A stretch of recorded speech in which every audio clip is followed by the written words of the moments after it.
We'll see what he does decide to pick up. Of course, has picked up the new meta quite well, has played the Gangplank as well, but Jax, not going to be seen. Helio, we'll see what he decides to ban away. We'll see what they have in mind. Gangplank going to leave the Rift as well. Makes a lot of sense, G4 or Archie. The 2-for-1 special, I think, with that ban. Yeah, that is a nice 2-for-1. Elise being banned again on blue side, looking to open up maybe for the likes of the Tahm Kench that we've seen. We've still got Misfortune available at this point. So many picks still up. Okay, jungle prioritization. Elise, Rek'Sai banned out. Evelyn hasn't been banned. Thiak, he's looking at these bans going, what, are you going to first pick Evelyn? I mean, there's Lee Sin for SOFM, there's Rengar for SOFM. I would assume this is going to be, they'll leave one of them, whether it's the Eve, the Lee Sin. It's really weird, though, because like neither of these junglers have found success on these champions. Yeah, well, that's true. That's actually really strange that they're the ones that are going to be banned away. But Mundo is going to leave the Rift. Ladam giving a lot of respect to that champion, not wanting to give SOFM a chance to find another victory on him. Archie now with the first pick. Quinn would be an odd choice. It would be an odd choice. She has been reworked as well. This is the after the first rework Quinn. Yeah, this is transportation Quinn. Yes, this she is special literally delivery, just public transport bird. It's fantastic. Home guard, mobility boots. Get to lane in 6 seconds, Quinn. Pick me up. We got to get there. It's like, you killed me. It doesn't matter. I'll be back in my lane. I'll be back. 5 seconds later. It's all good. I'm looking at what else the SCA team have first picked. A lot of what they've prioritized has been banned. Kalista they've looked at. That was a red side game that they picked that up, which is still available. And I guess kind of goes along the same vein that Quinn was in.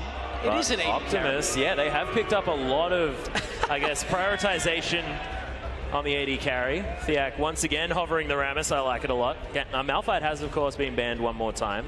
And without Mundo there, Thiak may actually go towards the Rammus, but just a hover for now. We've heard whispers of how strong this champion is. Whispers. Nearly whispers at this stage, though. I've seen it terrorizing solo queue as well. But that's true. I think Rammus has been always terrorizing solo queue. For good and bad ways. We have players in Europe that just are notorious, even in competitive games, who go and teleport home guard Rammus just at all times. Just get in there, gank. Nobody can gank like it, but I'm not expecting it this early on in the draft.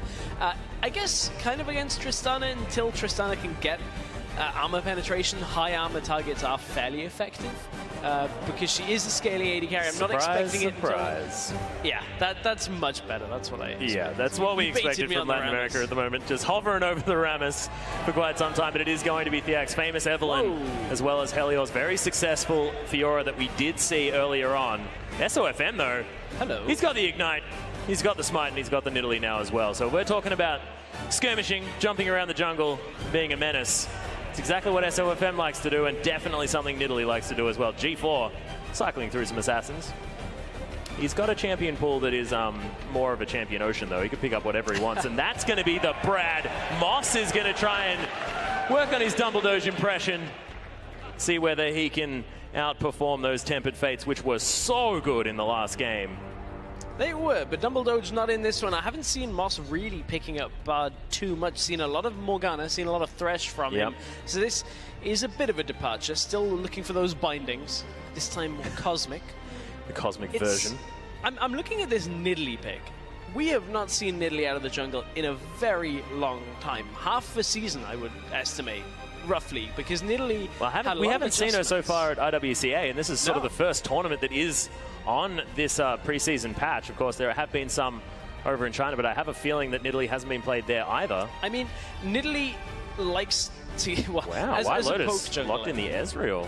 Yeah, I wonder whether this is mid lane, and Say is going for the mid Ezreal that we just saw out of Syros earlier. I'll talk a little bit about Nidalee as we get into the game and the exact interaction. I kind of expect that is going to be actually AD Ezreal. I don't know why you'd go. Well, Say has also been so good on these control mages with a whole bunch of bursts that he can lay down, like the Lissandra, the Anivia there as well. He was so strong. But G4 says, no, you're not going to be playing Lissandra this game, because I am. And Hecarim now being considered. Archie already switched over those summoner spells. He's going to be galloping around the top lane, see whether he can deal with the Fiora. Okay, so I don't mind this so much because there's a couple of things that interactions later into the game that Lissandra and Fiora are going to come up with. Lissandra, we saw earlier, get kind of decimated in the actual in-lane matchup, but as soon as the riposte is gone, it's basically a war of timing now between G4 and Helior. Can he riposte the frozen tomb that comes from Lissandra, or does he have to use riposte on something earlier, like on the Hecarim crowd control, at which point you instantly get the crowd control onto Fiora, and she can't do anything in the fight, gets absolutely blown up. It's a timing issue, but we have seen that Helior was pretty good with those ripostes earlier. Well, that's how Fiora works as well. Yeah. It's all about the mind games that you can create with that riposte ability. See whether he's going to be able to make it work. Seiya now, they have locked in the Hecarim, so Archie's going to be taking the horse to the top lane. Nase now considering the rise for Seiya. It is going to be locked in. Lots of late game damage, and White Lotus, our first AD carry Ezreal that we are going to see at the IWCA. See what he decides to pick up, because of course Ezreal gone through a couple of minor changes, but I just want to see the Rage Blade Ezreal. Well, we'll see. I'm still not really expecting it. I mean, stack it up, True Shot Barrage to the face, so much damage.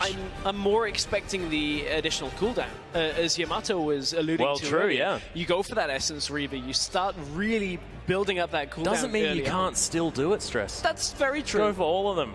Get all the items. That is true. One other thing that Ezreal does have that's quite nice just to have in his back pocket is because of the cast time on Tempered Fate. You just shift out of the Fate and get yourself away. So we'll see.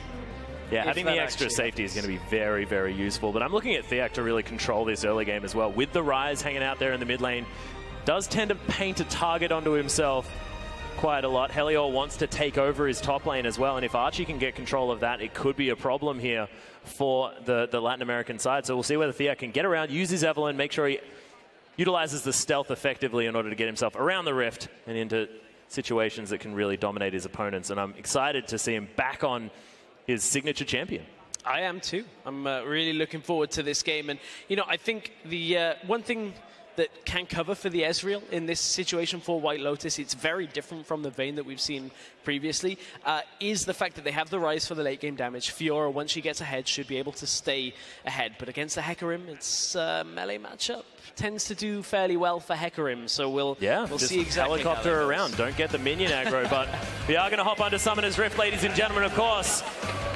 Make sure you let us know who you want to take this game. GPL win, using the hashtag on Twitter, or hashtag LA win if you want Latin America to win this game. It's all good. It's all good. Well, whoever does win, potentially, well, actually not SEA, so not whoever, but it is all on the line for the actual... Yeah. Latin America, this is do or die right now. They have to beat the GPL, and the GPL, I mean, they just love playing League of Legends. They love killing people, and they're going to try their very best to deny Latin America their opportunity to get into that final. And to keep it in mind, the finals plus the 1v1s, all the points is all going together to determine which of the wildcard teams will go to LA. That was where I was going with the nice. LA. I was going there. We got there in the end. To compete in LA to LA All-Star tournament with North America and Europe and Korea and China. Yeah. All-Stars from across the globe, Stress. I'm looking forward to seeing.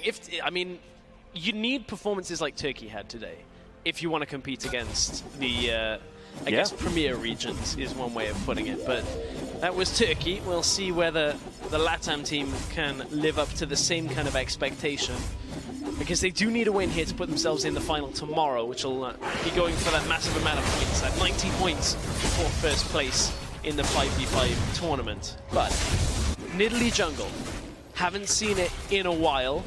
One of the big proponents in Europe for it, even after the changes to the jungle, was Svenskeren. Yeah. As a former SK player. And it's very good well, it used to be very good, if you can maintain a lead. You can get a lot of damage out of Nidalee in the jungle. Tank Nidalee isn't going to do so much in this game anymore. She's going to get outscaled pretty heavily by the rest of the LATAM team and won't have too much of an effect. So I wonder whether SOFM is going to go full damage. That is one area with this Ignite that I'm expecting him to go towards.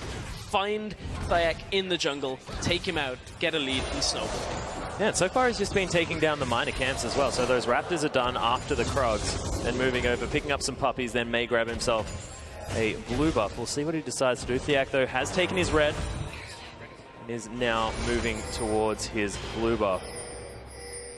Very interesting. Now they've got vision. Of course, G4 moving into the jungle, making sure he knows exactly where Evelyn is.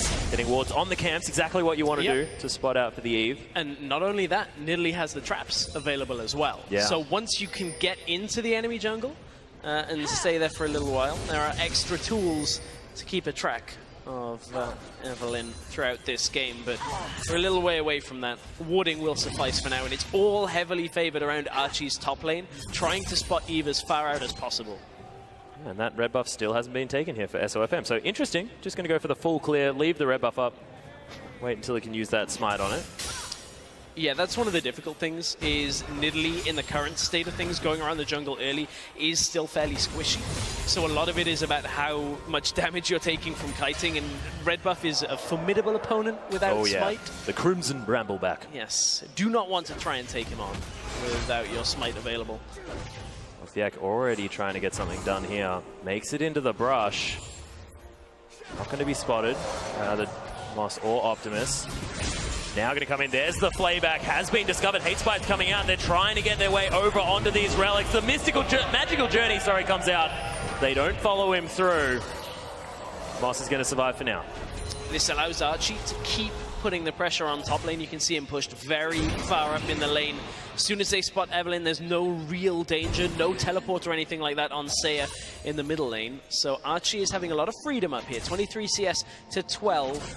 Both have that corrupting potion, but Helio does still have 2 stacks, so should be okay. Archie can never really go aggressive under the tower. At this point, Fiora would just riposte any attempt at crowd control. So it is more of just trying to zone Helio off the minion wave and just stop him from getting anywhere near even CS. And it's working for now. Yeah, most certainly is. G4, is pushing up this mid lane just over and over again, but Saya, he's holding on to this minion lead. You can see he's still got creeps heading towards this turret, doing a great job farming as he's getting shoved. As we look here on the bottom side, after Thiak did make an appearance, White Lotus has begun pushing up this wave as well, but Optimus farming out fantastically. So the opposite experience here for the GPL on the bottom side of the Rift, when the farming seems to be going their way as opposed to that mid lane. But G4 has, of course, already gone back, picked up the blasting one. We'll see whether he can utilize that to gain a bit of an advantage. Moss, magical journey, going to get himself back behind Optimus here and into safety. Very much safety, but that's the second time they've had to use that wall with the magical journey, getting not quite caught out on that attempt, but you know, Moss is okay. It's a different type of champion. He's having to like save himself here rather than that's the just thing. saving other That's people. the weird part, is seeing Moss not on the Thresh, because it's just so impressive when we do, but none of those players to come out, just the Bard variety. We'll see what he's going to be able to do this game as Thiak going to make his way towards the top lane. Wants to put some pressure onto Archie, of course. Doesn't have any way out of a gank, as Thiak is going to get discovered. Nice ward in that top rush from the horse. Archie is almost level 6. This big minion stack in front of him should be enough. Also look at G4 roaming up top as well, so it was just covering in case of any kind of attempt. That will keep him out of lane for a little while. So the CS lead for Saya is starting to expand right now. Oh, Spear very close to landing on a White Lotus here as SOFM pokes his head around. He's already level 6. He's been farming up this jungle like a monster. Ward goes into the brush, but he hasn't had enough yet. Moss looking for the Cosmic Binding, does get the stun. Arce, fantastic block of that spear.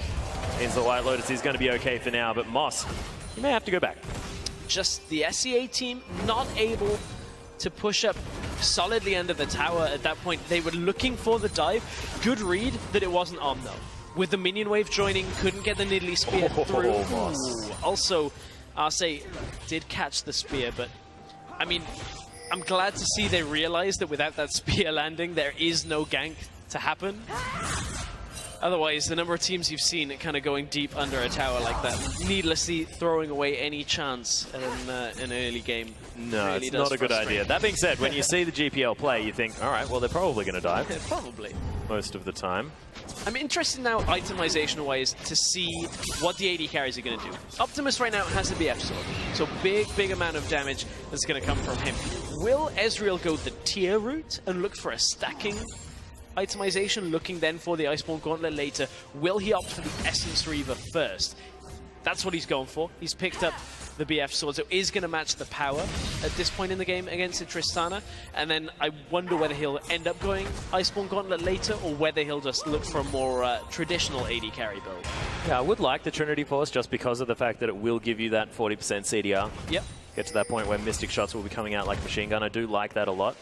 But we'll see. Of course, having the extra CC with that slow would be a good idea as well. 800 gold now, the lead for the Southeast Asian lineup.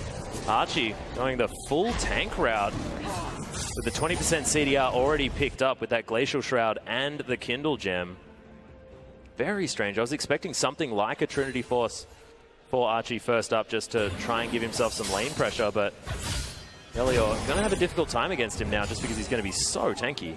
Yeah, and I think, honestly, Archie knows that he's already a fair amount up in this lane, but will concede to Helior the longer this game goes. When you look at how that matchup goes, Hecarim can only do well for so long. Once Fiora gets a couple of items, it's okay. Oh my goodness, Arte with the Flash Blade doesn't land the death sentence as the teleports are coming in left, right, and center. Archie and G4 both turn the tide.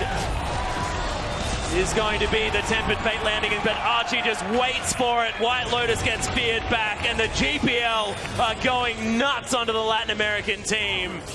That is a double kill, and look, everyone was invited to that party, and the GPL came out ahead. But the reaction time from the SEA team, teleporting in right after a reactive Flash Flay on the jump, really nice counter engage out of the SEA team.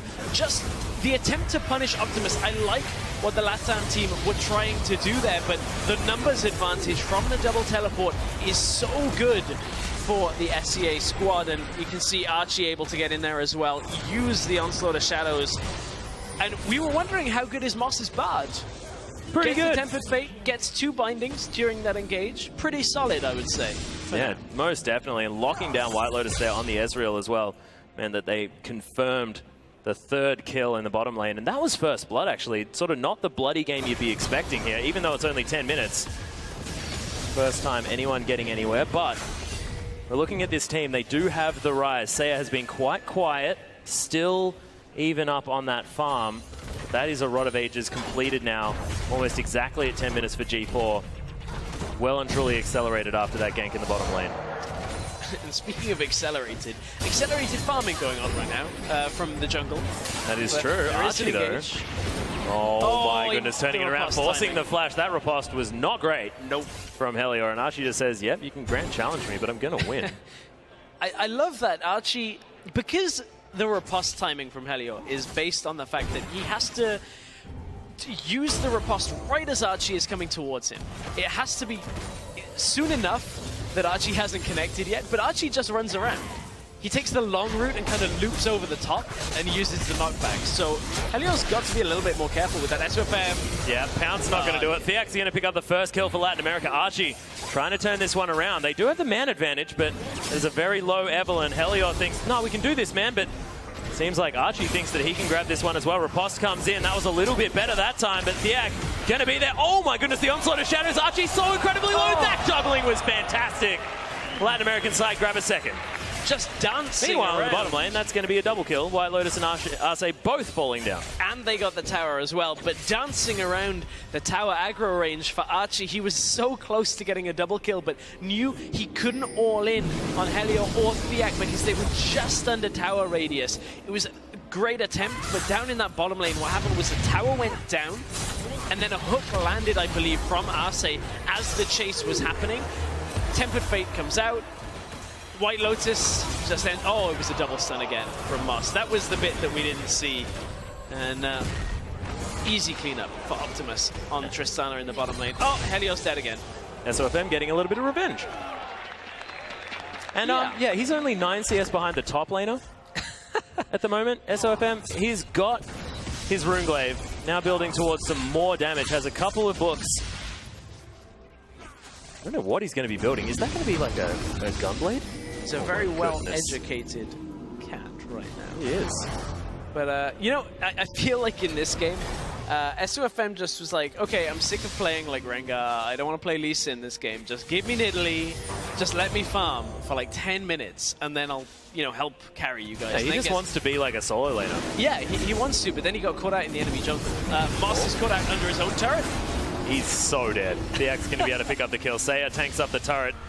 Not a lot of play-by-play there when there's 1,000 spells going at once, and then a very dead Bard. Buys some time, though. This top lane turret is going to fall. The GPL able to put pressure when it has been relieved. CTX hanging around his red buff is in a little bit of trouble potentially because there are a lot of members of the GPL up here, but not going to happen. Arcee just going to hang around and help him out. Optimus is going to back away. White Lotus. See what he decides to buy here. It is going to be the Essence Reaver as the first item. Very close to finishing it. Only another 400 gold, and he will have that in his back pocket. G4 playing up so far. True Shot Barrage going to clear out the wave. This is what G4 does, though. As soon as he has any lead, he's just a menace. Yeah, he becomes pretty oppressive in the lane. As soon as he recognizes he can actually get ahead of you and stay ahead, you can see that Seiya just has to respect the claw going forward. I mean, he knows G4's not going in because of the number of people around mid lane, but Seiya always has to keep in the back of his mind, is this coming? Are there other people around the lane? Because they didn't have full control. Helior and Optimus going at it. Yeah, well, the Buster Shot has to come out. The Grand Challenge is there, but Optimus has got a lot of damage. The Static Shiv giving him so much attack speed as well means that Helior just can't close the gap without getting killed. I was keeping my eye on mid lane there as well because Archie was coming up from the river. They could have looked to engage, and I think there was a little too much safety for the LATAM team under their tower. But honestly, the LATAM team are playing pretty differently from how we've seen them in the last few days. They've gone for an Ezreal, which is a very different champion out of the AD carry pool that we've seen. We've seen them play Vayne.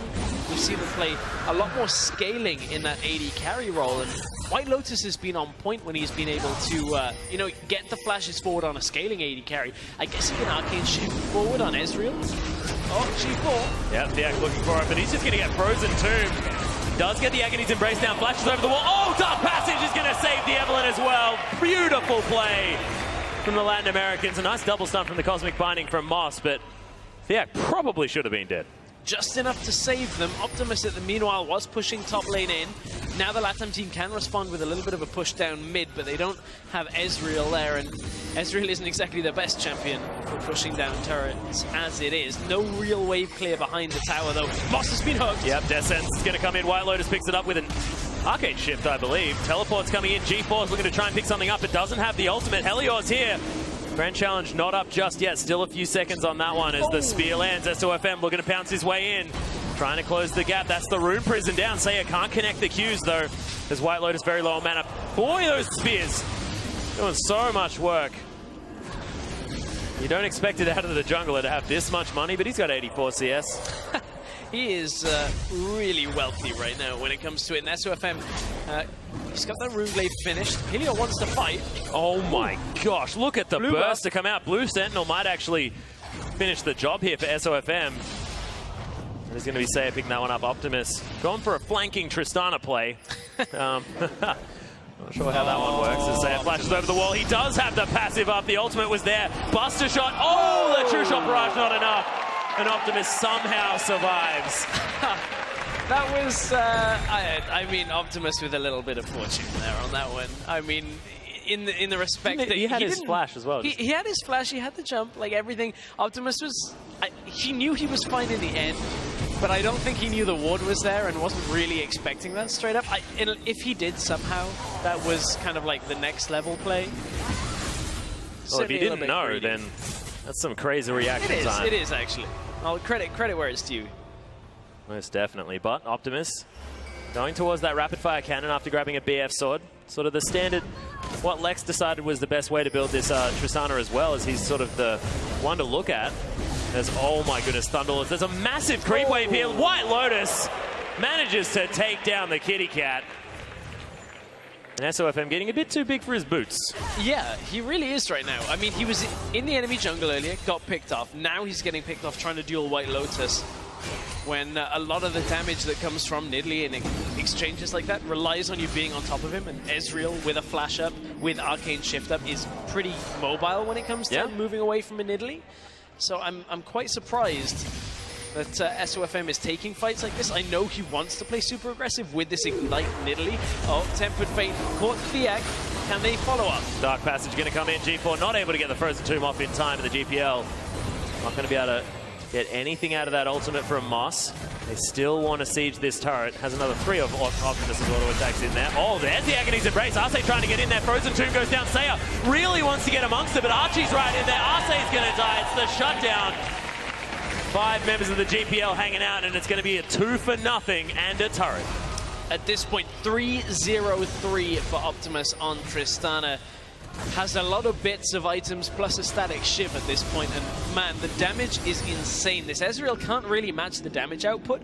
Ryze hasn't quite yet got his 2 items either, so there really isn't too much on the way from the LATAM team that can actually deal with such a strong AD carry right now. I mean, Eve doesn't have any armor, isn't tanky at all. There really is no armor to speak of. No, just not working. And Thiak known to build full damage Evelyners at the same time. So Archie, now with this full tank build, going towards that Spirit Visage next, you have to think, is going to have so much cooldown reduction and just so much tankiness that no one's going to be able to get through him. And Thiak being that squishy, that's always going to happen. The Frozen Tomb goes down and he's dead. Oh yeah. That's just easy. The same will happen to Helio. If Helio doesn't hit that riposte, we already talked about it, then Optimus is just going to be able to take him out in a matter of seconds. There is no real way of surviving that. Helio would have to make a massive outplay in that kind of situation.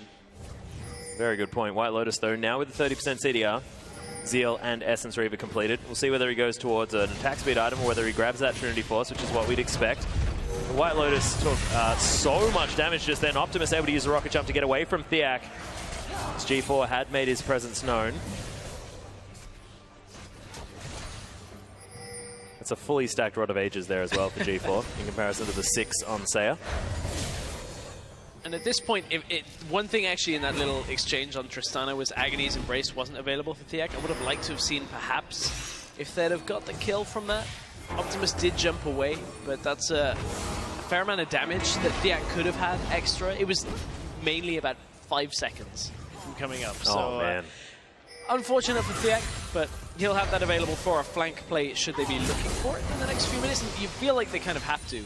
There is a fair amount of zone control that's going to come from this Nidalee using the traps, being able to control areas by throwing spears with the added vision control that the SCA team has. But Helio's going in on SOFM. Yeah, he's going to actually proc that Grand Challenge there as well. Gets the healing, the Ignite's down. Helio, the shield from the Dark Passage is going to survive, and Archie's being caught up by the Root Prison. Thiak trying to get in there. G4 in the meantime is going to take down Helio on the backside.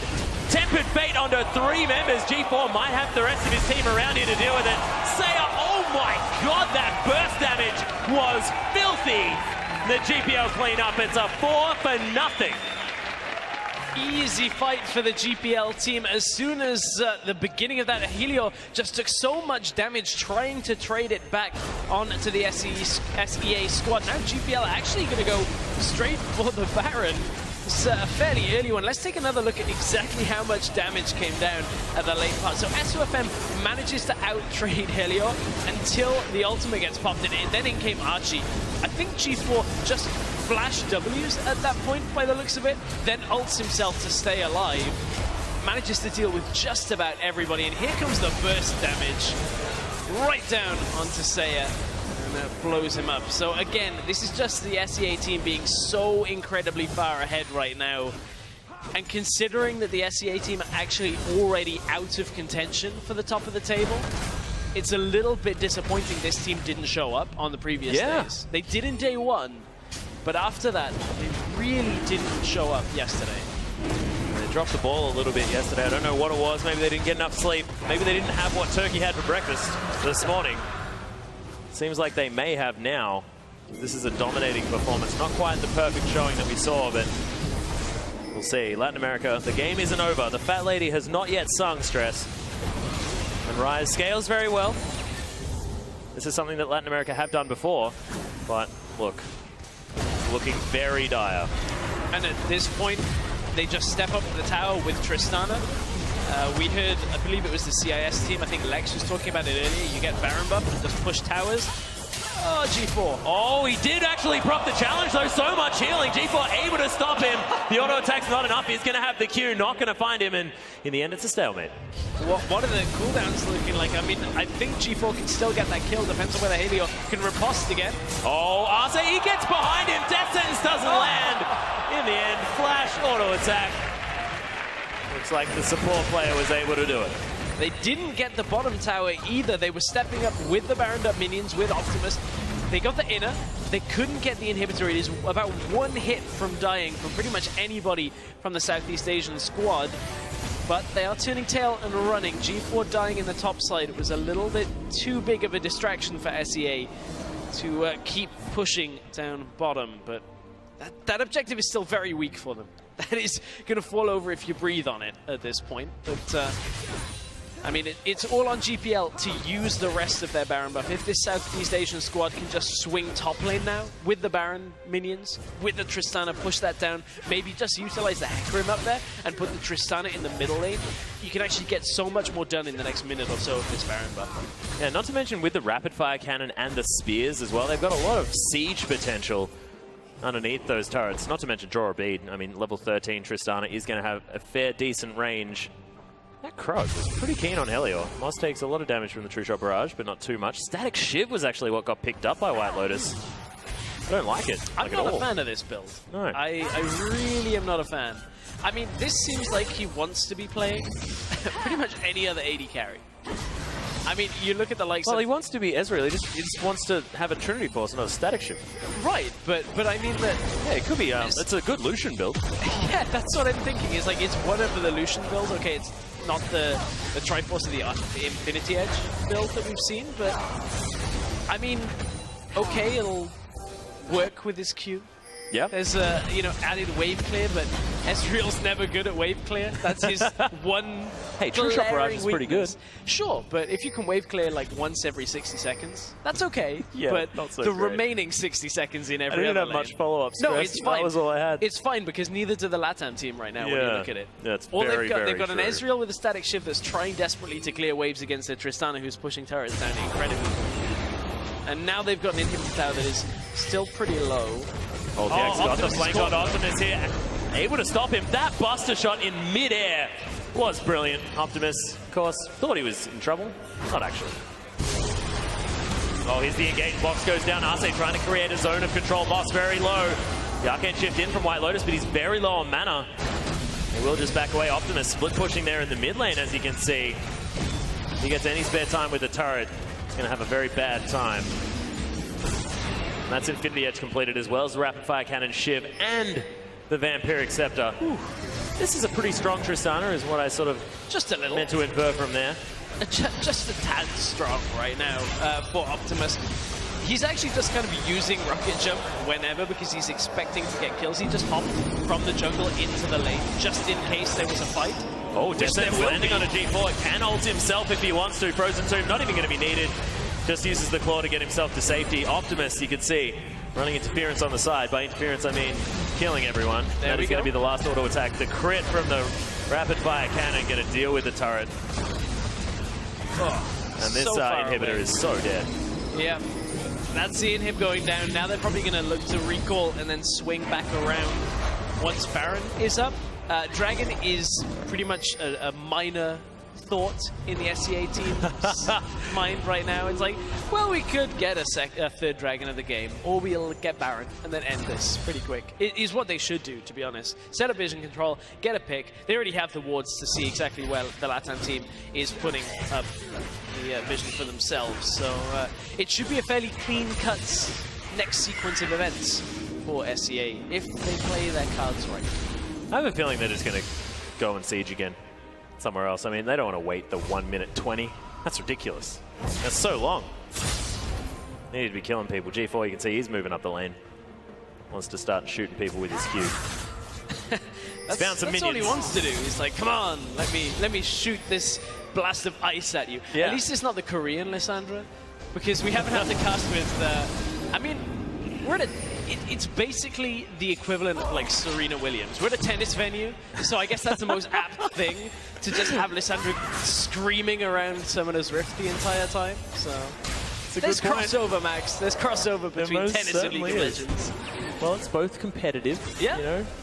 5 versus 5 tennis, I don't think will go so well. No, I've heard of doubles, haven't heard of quintuples before. May work. Don't know. Spear going to go in the middle, but you can see this turret's so dead. Tempered Fate comes in, not going to find anyone, but does definitely deter the Latin American side from doing anything. It is going to be a flash out of Arce as well. So no flash plays, no flash death sentences to try and engage. GPL now going to move back, grab themselves the Baron. 10 seconds until that one's going to be up. And then move forward for the victory. You have to think 7 turrets have now fallen in their favor. Archie just being a horse. He is right now. I mean, what this kind of highlights is that when ahead on 522, as long as you're actively looking for turrets, looking for objectives, there are very simple ways of closing out the game. Buster shot says goodbye, Thiak. This is going to be, I believe, a crit out of Optimus that probably did more damage than Smite. She's going to actually end this one as White Lotus, he's going down incredibly low. Oh my god, Archie is able to close out that kill, but this Tristana's doing so much work. Arce falls down, White Lotus, uses a Scrying Orb as well. All too easy, says the Tristana. Rapid fire cannon going to come up pretty soon. He's going to be able to shoot that turret when he sees fit. You can see this one's not going to last too long. And the GPL ruining the day of the Latin American squad. So yeah, he's going to be able to take down Archie in the end. No one saw that. No one saw it at SOFM. Don't worry. You're fine. Everybody saw it. But at this point, you are right. They are playing spoiler. Remember, that is pretty much the only thing the SEA team can do here when it comes to LATAM's performance. It'll also be a nice little way to end their own hopes in the standings, getting another win on the board. We'll, of course, grant them by extra points. We'll get an actual confirmation on the exact final standings, I believe, as we go throughout the day. But right now, it looks to be like the SEA team are going to prevent the Latin American team from joining the finals. But I mean, this is the GPL team we were expecting, the team from Southeast Asia that, you know, can do this and just show up and take control of a game. But I guess it does make so much sense, though, doesn't it, Stress? Because, like, this is a team that we're expecting to be incredibly sporadic. We didn't quite know what to expect, and we've had a sporadic team. Completely different performances on either day, on any given game. You just don't know what's going to happen. Of course, G4 has played all sorts of different champions as well. SOFM has either stepped up or done weird things.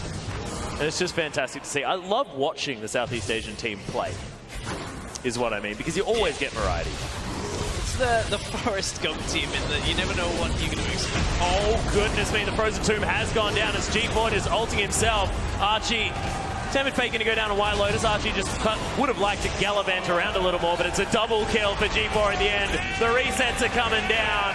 SOFM grabs one. It's a double also for Optimus. It's a clean ace, and this is going to be the game.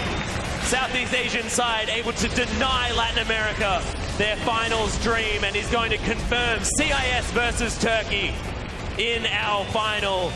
The GPL go down swinging in the RWCA. They do, and I'm sad that that was the performance that we saw. I feel like it would be an easier pill to swallow if the SEA team just hadn't shown up and LATAM had continued their performance. And LATAM were looking so good earlier in the day. They really were in the games earlier today, but the SEA region get themselves that final win for the day, final win in the tournament, and it was a great performance.